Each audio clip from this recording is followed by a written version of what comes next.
Okay, what we'll do today, in the first hour, because we have a longer text, so we need a bit more time, I think, is we will do the third and last of these text comprehension exercises, tests. You've done 2 before. I have the marked copies there. I will give them back to you at the end of today's class. This is the last one. So we'll follow the same procedure that we did last time. You will read the text, then we'll discuss it a little bit together, and then you will write short answers to these questions according to your ideas and hopefully the ideas that we've had in the discussion. This is a longer text, it's kind of a full page, so in order not to squash you up at the end, I thought we may as well do it now, and then obviously if we run over in time, if someone's still writing when break starts, then we can have a shorter second class. So a few words before you begin. This is a fairly unknown book. We have a copy in the library, I think, now, but a fairly unknown book called the Uranta book, or sometimes called the Uranta Papers. Now, no one's exactly sure where all this stuff came from. There's a lot of it, thick book. The story goes that in the I think it was kind of 20s or 30s in Chicago in the US, there was some guy who was sleeping very deeply, and his wife was concerned she couldn't wake him up or something, and she got some psychologist or psychiatrist involved, and then he started sort of saying things as well at some point. And then later on some texts appeared and a group of people became involved. And finally in 1955 these papers and texts ended up as this book. And I'm not sure, and I don't think anyone really knows exactly how it all came about. Whether it was this sleeping man that kind of spoke these things and then they got written down, or whether it was these psychologists, psychiatrists and other people that kind of created it and so on, which obviously seems more likely. I think they've analysed the text in terms of the vocabulary and the grammar, and they suggest that there's more than one author and so on.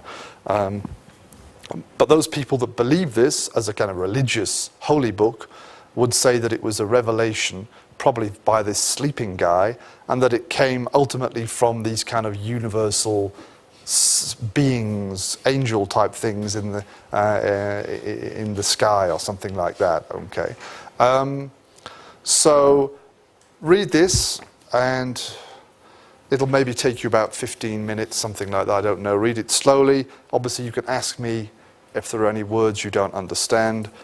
Then we'll have a discussion of it, and then we've got 2 questions here. To what extent can we describe the religious ideas in the Uranta book as monotheistic? And what is the relationship of the Uranta book to other world religions and to modern science? So one question is about the idea of one God. The other one is saying, have you heard some of these ideas before in other religions, ones we're reading about, or it could be your Islam or Christianity, and what's its connection to science rather than religion as well? Okay. So as you're reading it, think about those things. Please, any words you don't understand, okay, ask me and I'll put them on the board, because it probably means that other people won't understand them as well. Okay, so we'll make a start. We'll finish maybe in about 50 minutes, sometime after 11 o'clock, and then we'll have 10, 50-minute discussion, and then we'll run over the break, but you've got time to write your answers and so on to this. Okay, fire away. Right, so what is this then? Uranta book, published 1955, maybe coming into existence through the strange revelations for a few decades earlier, or maybe composed by a number of people in and around Chicago during that time, more than likely the second option. How would you describe this? What kind of text, what kind of book is this, in your opinion? Is it religious? Is it scientific? Is it science fiction? What do you think it is? Well, it's kind of a mixture between religion and science fiction. Right. What are the science fiction bits then? God created this planet, and He waits for the ideal conditions. Then He dispatch life to there, and He watches the creations evolve in time. So unlike many other religion, it's a sports evolution. And I don't know, it's just... Do you think it's true? Anyone think this is true? Anyone support this? Let's ask that question. Think, oh, that's quite sensible. Okay. It refers more than once to sons of God and the paradise sons. Now, what is that referring to, but how is it different?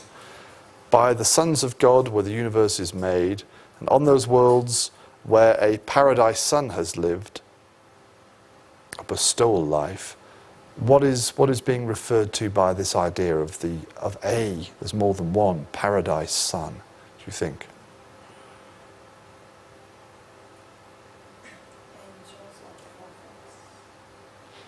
Right, can we be a bit more specific here? The concept of sons of God, plural, who otherwise is referred to as Son of God in other religions? Jesus Christ, okay. So the concept of God having a son, which as we've said in Christianity is not literal, but the phrase is there, seems to have an echo here, except we have sons of God. Why do we have more than one son? In Christianity, God comes to earth once as Jesus Christ. Here we have sons of God, and it says paradise sons, presumably referring to the same people. What's the reason for having more than one, do you think?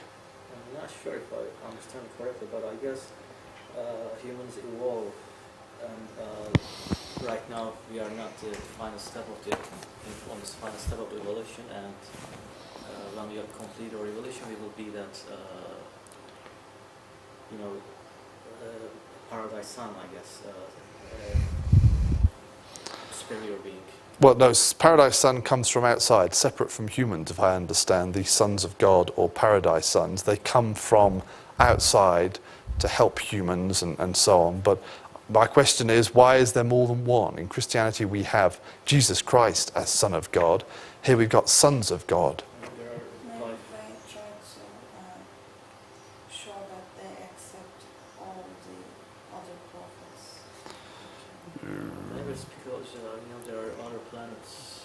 Yeah, okay. They're making it very clear that they are thinking of the universe, not just of Earth, the world, okay? And that they also have life which is evolving, perhaps in similar but also in different ways. So a son of God, a paradise son, will be sent to those other worlds as well. So presumably the one that we have will be Jesus. It doesn't say that here in the bit we've got. Whereas on other planets, there are other sons of God. Okay, that's perhaps what we've got. Towards the bottom, it says, when the highest possible level of evolutionary life has been attained, when primitive man has ascended, gone up, as far as possible in the biologic scale, a material son and daughter always appear on the planet. Okay, material son and daughter. Now, who do you think this is referring to? Who is this echoing, perhaps, in the religions that we know about already? Son and daughter.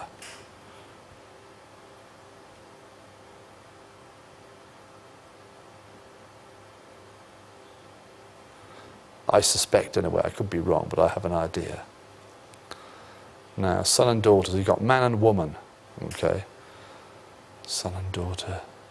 Adam and Eve, maybe it's referring to, okay? Adam and Hava in the Arabic Turkish form.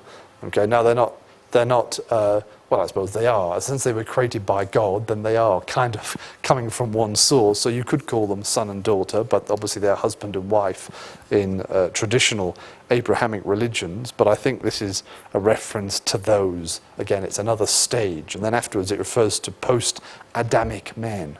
Okay, so after Adam has come, the next stage, which is also listed as stage 3, okay, humans kind of evolve or develop more, and so on. What can we see about God here? What aspects of God are mentioned in this text? Right, okay. And yes, Yaz, you've started on that. The same things, okay. So creator, controller. It says also, Seda was asking, infinite, okay, going on forever, okay, which is very important. Eternal, it says later on as well. Universal Father, they stress this, okay. It's not the worldly Father or something, it's the universal Father, the Father of the universe, which here means all the other solar systems and planets and life on those, okay. And on different planets in your local system of inhabited worlds, he is variously, differently known as the Father of Fathers, the Paradise Father, the Havona Father, and the Spirit Father. So again, God will get kind of different names or different titles on different worlds. People will give him a different name or title in a sense, but his features are still the same. So we can see some connections with religion, particularly probably with the Christian tradition of because we've got the Jesus Christ concept, plus we've got things from the Old Testament here, Adam and Eve and so on. So obviously whoever wrote this was more familiar with Christianity than with other world religions.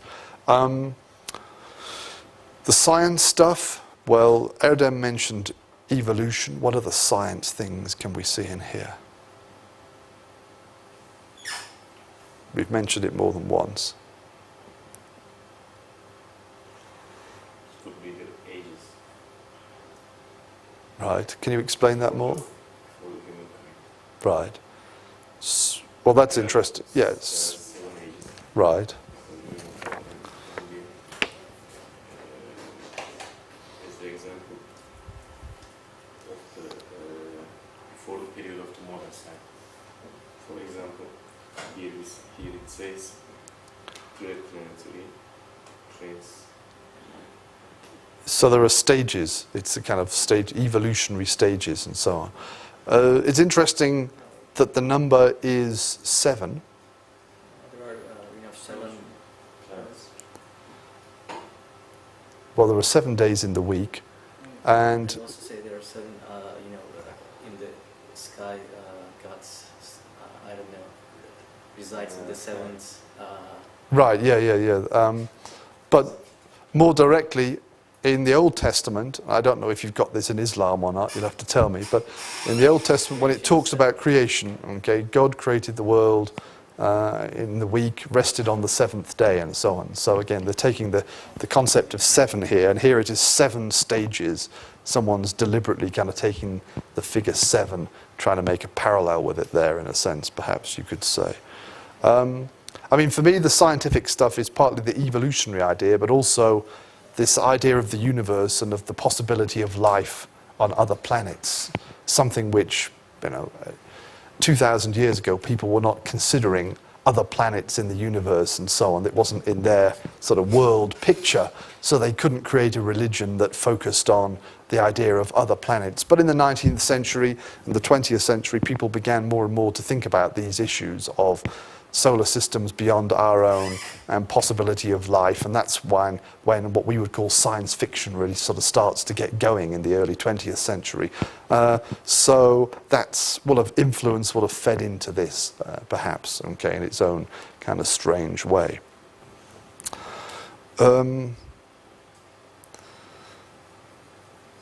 Okay, let's, you can now start, those of you who haven't started already, can start. Okay, yeah, go on.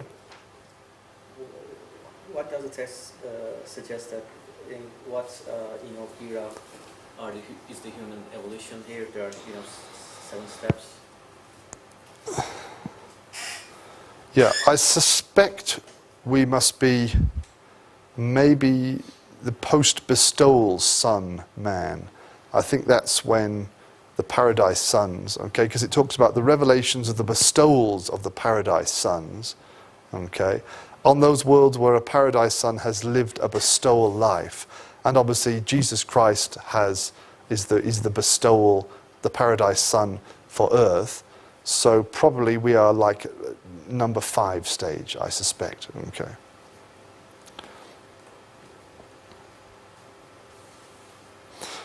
Okay, so have a go at answering the 2 questions there. And again, if you have any questions about words or anything, you can put your hand up and let me know. I noticed yesterday that there was only one submission to turn it in for topic 2. And Erdem, you sent your essay as an attachment. I found that today. So I guess we can count that as 2. So that means that the rest of you will have to do topic 3 essay, okay, because obviously topic 2 is now passed.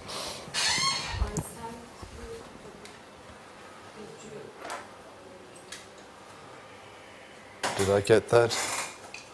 I got Asena's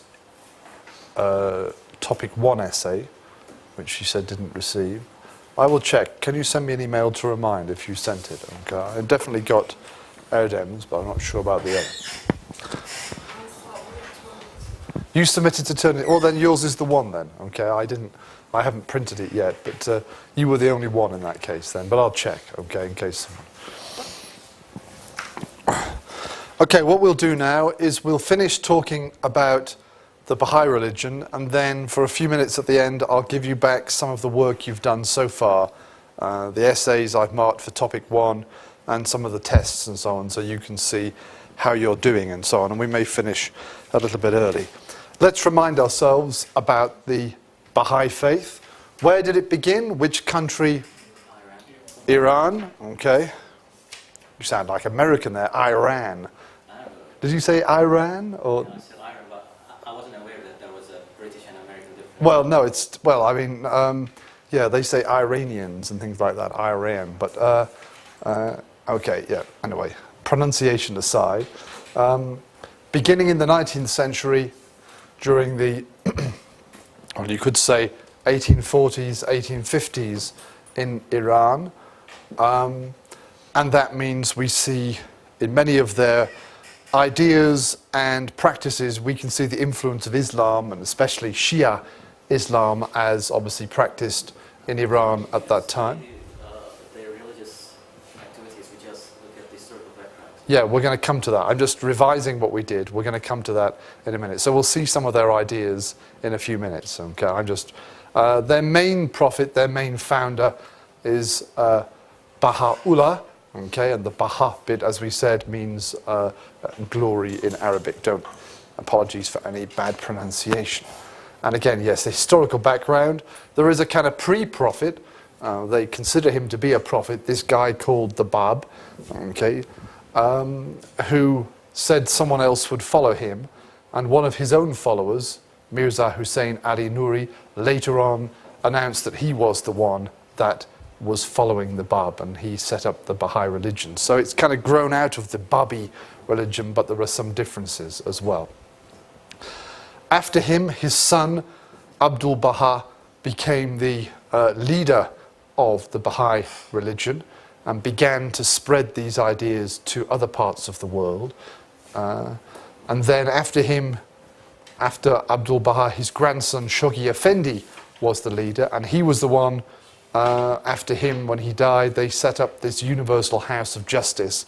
It's an elected assembly which represents and presents their main ideas and main decisions and so forth. They also have, I should add, in some places, depending on how strong they are, they have either local assemblies, groupings of people locally who discuss things and make decisions and so on. And even in some countries, they have national assemblies, okay? So you kind of have the Universal House, and you have the national ones, and then you have the local ones. There's a kind of vague hierarchy about that, okay? And obviously it depends on how strong the religion is in a particular area or something like that. And it's the Universal House of Justice, which is now seen, with the help of God, obviously, as being the sort of main authority, the main power and decision-making body in their religion. Okay, any questions? Anything not clear from last time? Something I keep kicking down here, I don't know what it is.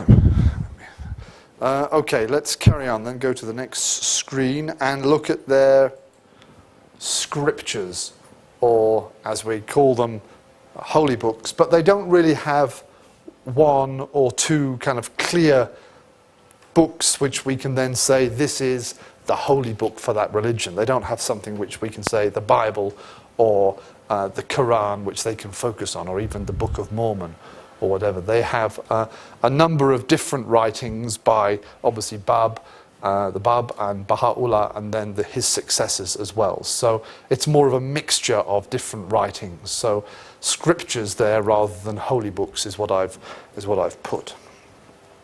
So yes, no single holy book, no single book which we can say reflects their main ideas. But they have a number of important books, particularly by Baha'u'llah. Two things that are important by him. Firstly, a book called Kitab-i-Aqdas, which of course is a Persian grammatical construction, okay, the Izavet there. And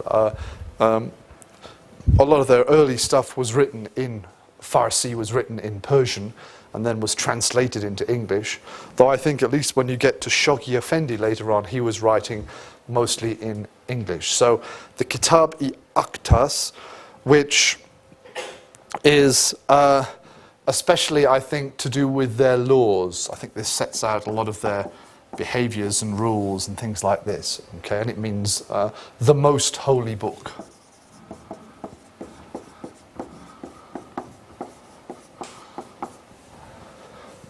He also wrote the Kitab-i-Ikan, which is the book of certitude, certainty. Obviously, it ultimately means truth or something like that. Okay, and this, I think, is more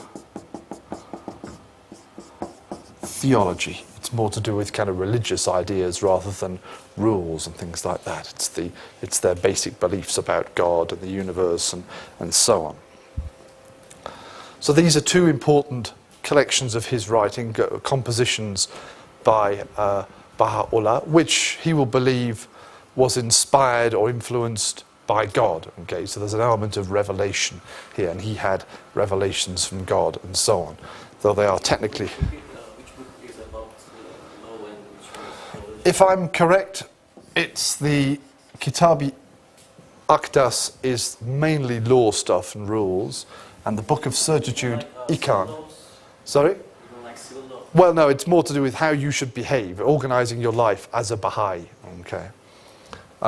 So that's the Aqwan, and then Kitab-i-Ikan is the Book of Certitude is the theological one. But I guess there are elements of both of these things of both in each of them.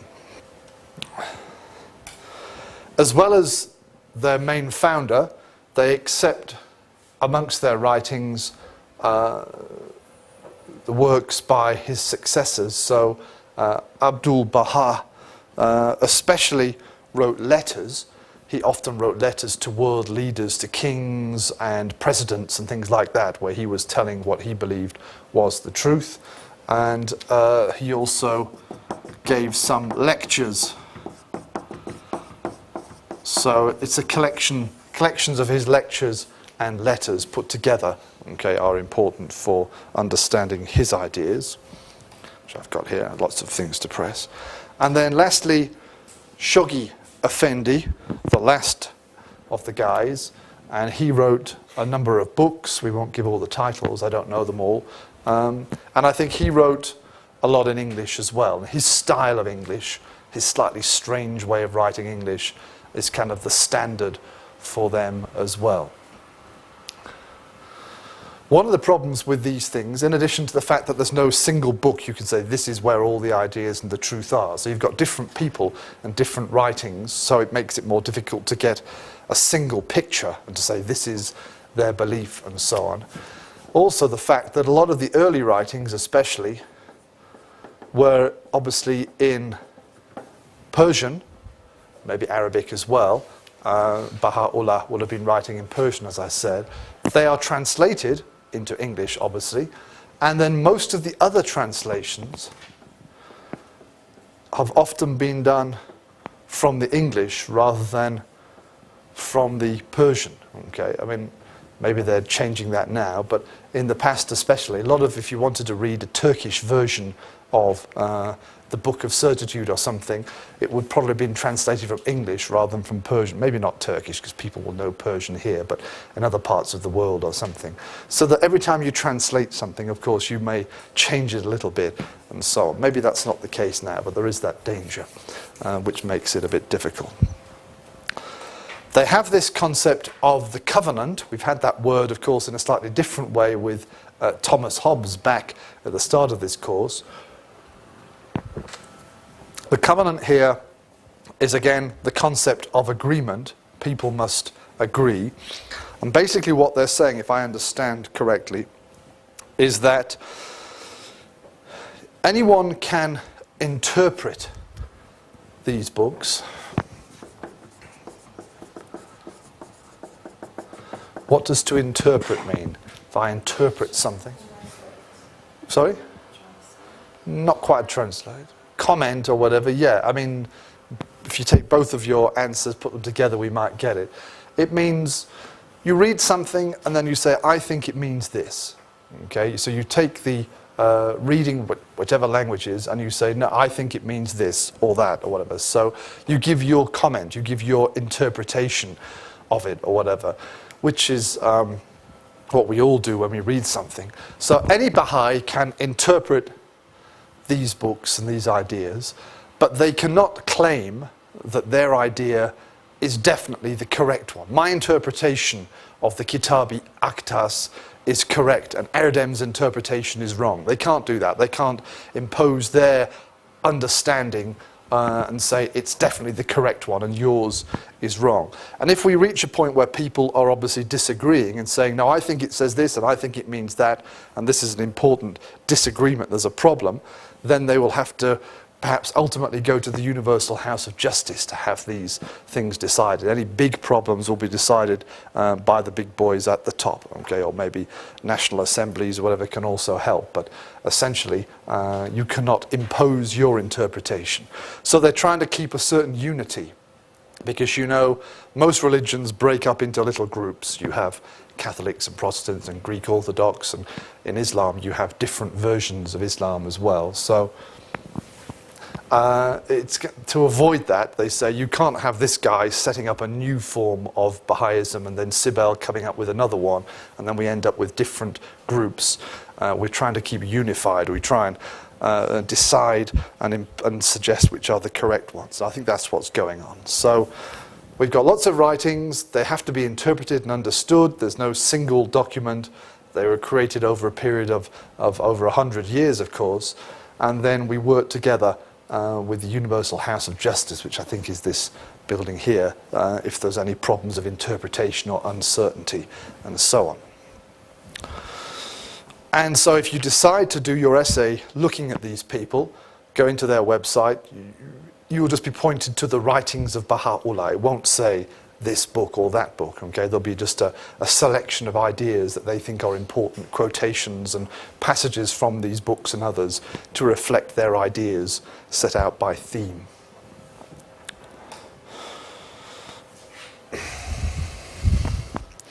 Okay, let's look at some of their beliefs now, which is quite important, and then we'll look a little bit at their religious life and so on. As I said before, since their religion grew out of especially the Shia form of Islam, quite a lot of what they believe is influenced by that. Particularly, there is a Sufi element as well mixed in, okay? Shia Sufi element mixed in, that if you know your Islamic thinking, you can spot that. In addition, the writers, Baha'u'llah himself, but others as well, were partly influenced by Western and what we might call modern ideas. So they have some things which are not part of traditional Sufi Islam or something, and they were influenced by their familiarity or meeting Western ideas and things like that to do with equality of the sexes, for example, and so on. Okay, so there's an influence of that on here. Plus it's something kind of new as well. So the Baha'i religion is a new form growing out of these. So we can see different influences going in. As we've seen with the others, okay, something doesn't appear from nowhere. They are influenced by ideas that came before. And we'll briefly look at some of their most important beliefs, starting with this one, which I've already described to us, but I'll go into it again and say it a bit more. Unity and relativity of religious truth. They suggest, or they point out, that all humans in the past, all human societies in the past and now, have tried to understand the truth about God, about life, the universe, and everything as we could describe it. Okay, people strive to want to understand that. Okay, that's the thing they want to understand.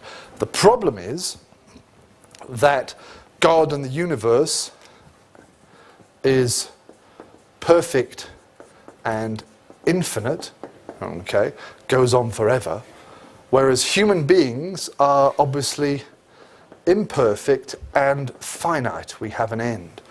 So we are not the same. Okay, we are not equal. So it's impossible for something like us to understand something which is ultimately perfect and goes on forever and is beyond us. Like I said about my dog understanding my behavior or something like that, we've mentioned before, similar ideas elsewhere. So whatever we come up with at different times in the past, we cannot get the full truth. It's impossible for us to get the full truth in that sense because we are human beings. We're not gods or something like that. Okay. So absolute truth, absolute understanding is impossible. But all religions in the past have had relative truth. They've all had some truth. Okay. They've all had part of the truth.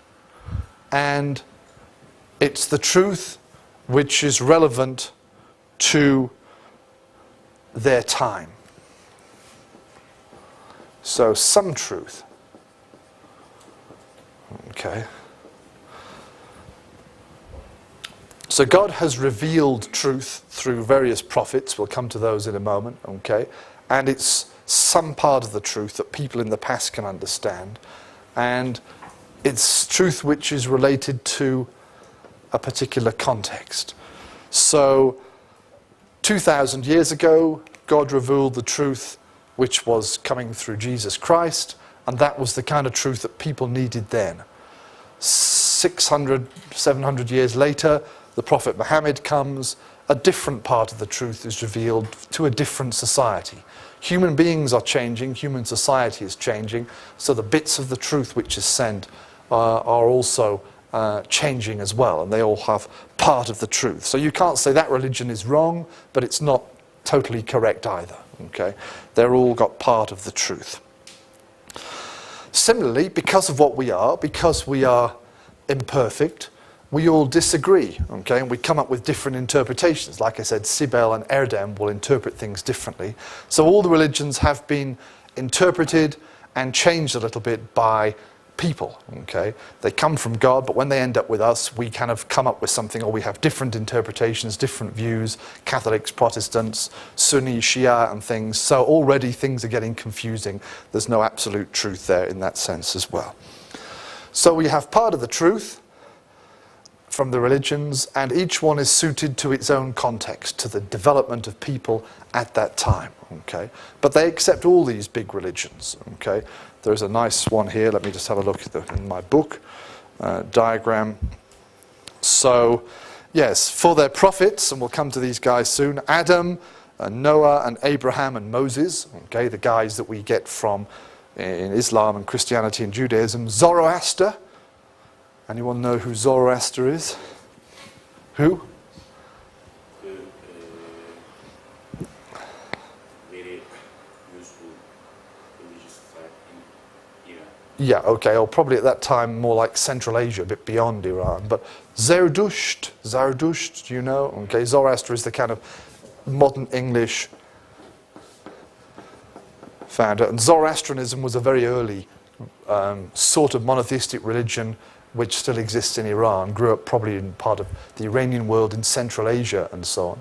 Maybe the historical source for a lot of the ideas of the other religions, that's something to be debated, but they accept him and his ideas in that context.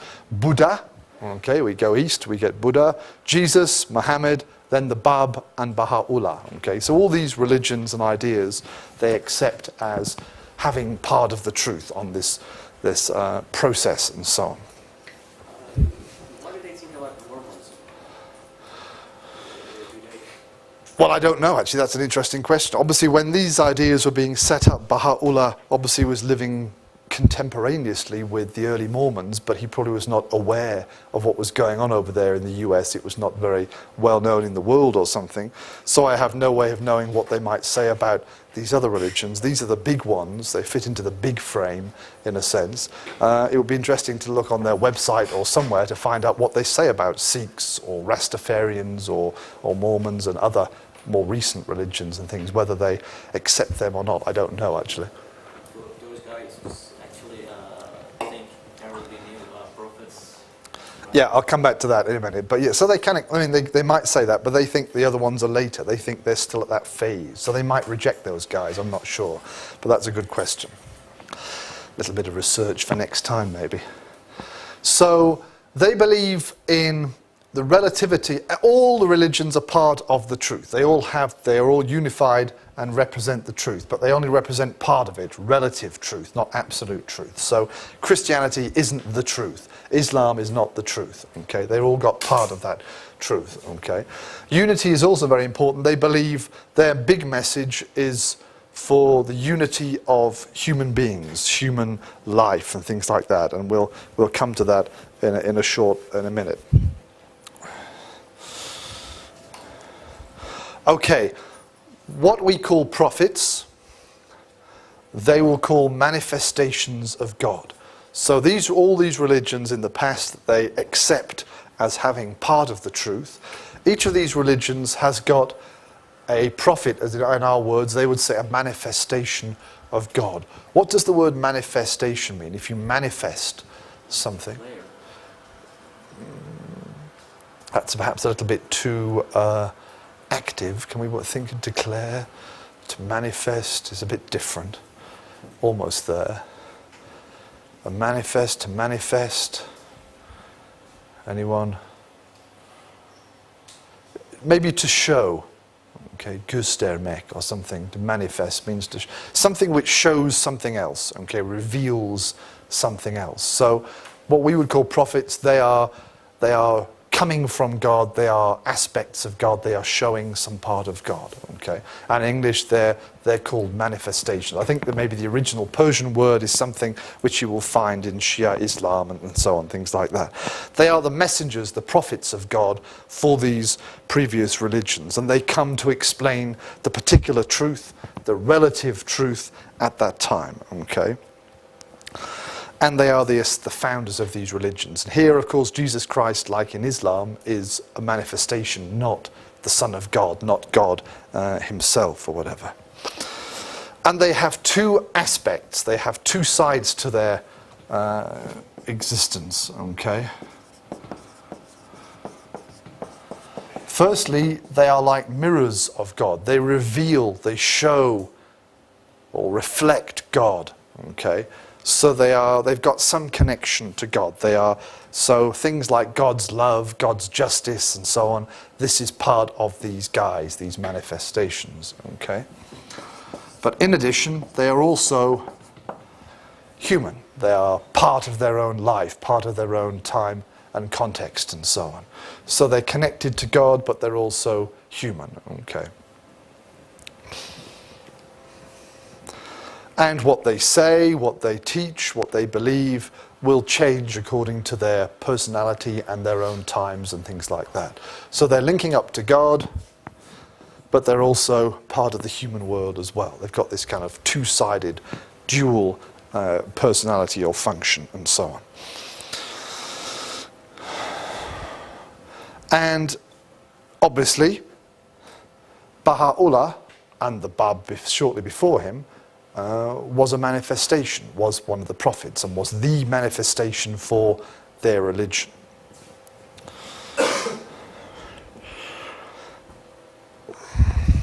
And his message, his special message, is, as we said before, unity of humanity. What he's trying to teach, what he tried to teach, what the writings there is emphasizing especially that we should come together, we should become unified, and so on. So they think there should be some kind of way that humans from different countries will all work together. We should have a world commonwealth, they say, okay, which we do have now. Of course, the United Nations is a kind of form of that, I suppose. They argue that there should be a universal language. There should be some language which dominates the world, which everyone can communicate in, so that we don't break away into separate groups. And English is becoming more and more that language, I suppose. We're moving in that direction. They argue for universal education. All children should have education, okay, which at the time was not the case, of course, but everyone should be educated in the same way. An extreme case of globalization. Well, it does seem, it's globalization, I suppose, in that sense. And as I said before, sexual equality as well. You know, again, in the past, in the 19th century Iran, okay, men and women did not have equal position. They argue, Baha'u'llah's writings and now argue that men and women are equal. They should be treated equally in society. That's unifying the two main different elements of humanity as one, and so on. So some of these ideas, as I said, coming perhaps still here, influenced by, even in the 19th century, these Western and modernizing ideas, okay, the beginnings of feminism, of ideas of language and things like that we can see today. But Baha'u'llah and his teaching as a manifestation, this unity, okay, as we said before, they accept that he is not the last, that this is not the end of the process. So their religion and their manifestation is not the last, just the latest, okay? And these teachings about sexual equality, about universal language, are just the teachings we need today, because that's the world we live in, okay? So they're suited to the current state of humanity. But in the future, there will be other, maybe 1,000 years later, when human society has changed again, God will send another manifestation, another prophet, with another set of teachings, with another part of the truth, and the process will continue, okay?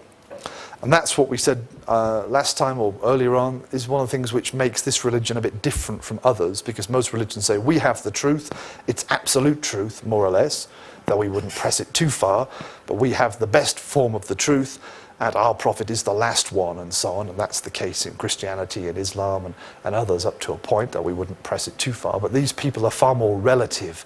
Okay, relative means not absolute, it means varying and so on in that sense. This is part of that way of thinking. So, religious truth is not absolute. God sends manifestations. Baha'u'llah is a manifestation, but not the last one. The process will continue as human society changes, and we need a new set of ideas, a new way of looking at the world. And finally, let's look at a bit about their religious life, some of the things like we've mentioned for the other ones. Okay.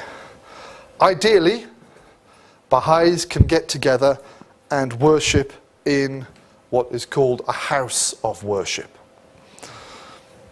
However, there are not many houses of worship in the world. I'm not sure how many, but very, very few.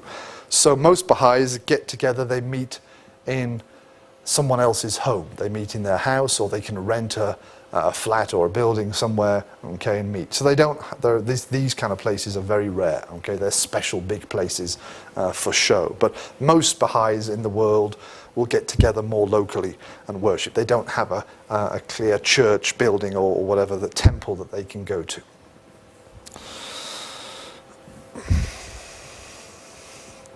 Their calendar is interesting. They've changed the way we look at the year. They say there are 19 months in the year, and each of those is 19 days long. Okay, so they break the year up into 19 months lasting 19 days. And obviously they have to do a bit. Special about the number 19. I'm not really sure where 19 comes from. There's a song by the Beatles, 19, but I don't think it's connected. It may have some religious significance. I'm not sure about that. We might be able to discover that, okay? And the first day of every month, so the first day of the 19 days, okay, is a special feast. They call the 19-day feast, okay? And that's a sort of special day for them. They'll meet together, they might pray and discuss things, they might eat together and things like that. So it's a bit like Jummah or Sunday. That's their special holy day, the beginning of each of these months. What we would call 21 March is the beginning of their year. So that's the first one, okay, that's the first 19 days, and obviously therefore the last 19 days is 20th of March. And again, this is influenced, obviously it's around about that time that Nevruz occurs in Iranian, Persian tradition and so on. And as we said the other time, this is the time of the beginning of spring. It's a traditional time for the start of the new year in many countries and things like that. They have a number of holy days, they have a number of special days. There are essentially 9 days in the year when they believe that they shouldn't have to work. Okay, we have the weekend concept now, and traditionally Sunday is the day of not working for Christians, of course.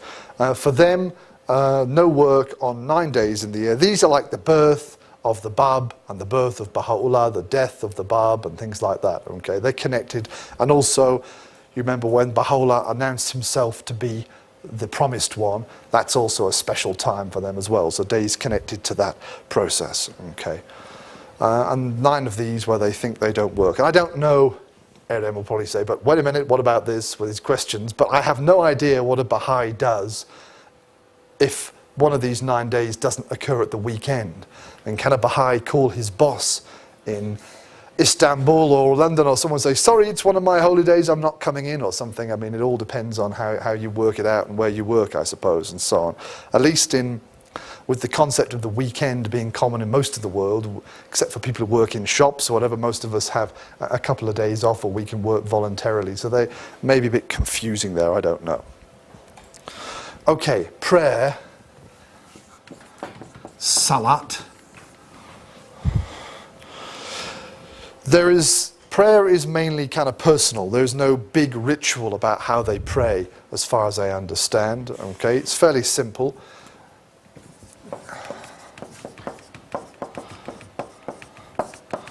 There are 3 obligatory prayers. What does obligatory mean? Do you know what that word is? If something is obligatory, must, okay. Coming to this class every time is obligatory or something, you must do it.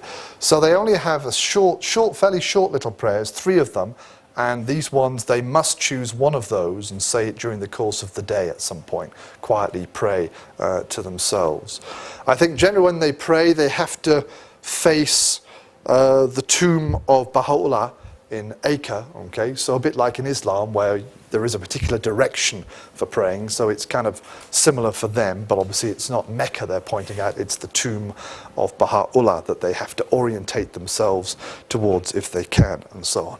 And in addition, they have a number of other extra prayers that they can do, but they're not obligatory. There's no fixed rules about those.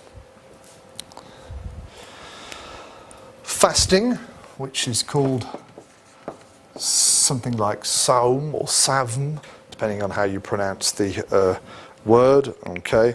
In the last month of the year, which is called Allah, and that runs from the 2nd of March to the 20th of March, okay.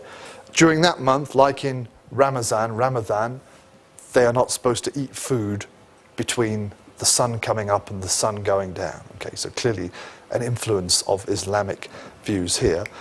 but this is a fixed time in the year, okay, it doesn't move around, but the idea is still basically very similar. So that time they fast, they don't eat during that period of time. They also talk about pilgrimage as long as you have enough money, okay, and again, they take the Arabic words ultimately, which you have, of course, in Persian. Hajj, spelled slightly differently. Here, if you can go to the house of Baha'u'llah in Baghdad, not so easy these days, I don't suppose, or if you can go to the house of the Bab in Shiraz, except I think the Iranians smashed that house up or something in 1979 after the revolution. But traditionally, Hajj was for those two places. And then ziyarah, journey, in these cases to the tombs of Baha'u'llah or the Bab. Okay. Again, not so difficult for one, more difficult for the other. So again, if you have enough money, making this journey is very important for your kind of spiritual development and things like that, as long as you can manage this. And this is something which we see from other religions. Oh, I thought there was another thing there. All right, just lastly then, I was going to say, in addition, like in many religions, alcohol is not permitted to Baha'is, and they're not supposed to take hallucinogenic drugs and things like that. They are forbidden to do that. They probably have some other dietary things, I don't know the details of those. Okay, so that's the Baha'i religion. Any questions then? So you can see, I think, we've seen in a number of cases the similarities with Islam, okay, and particularly with Shia Islam in many more specific cases. But we can also see the influence of kind of Western modern liberal ideas coming in with things like equality and universality and things like that. So they see themselves as part of this process of modernizing and so on. A lot of the people who are Baha'is today do not come from Islamic countries. So they probably don't even realize that a lot of what they believe is a kind of form of Islam. Okay, they're living in Europe, America, or Africa, or somewhere Far East. They accept these ideas, but they don't see that they are historically connected to Islamic ideas and so on. They see them as a separate thing. So you can see this religion either as a form of Islam, or now that it's more global in its perspective and in the world, as something a bit different, depending on how you look at it in that sense.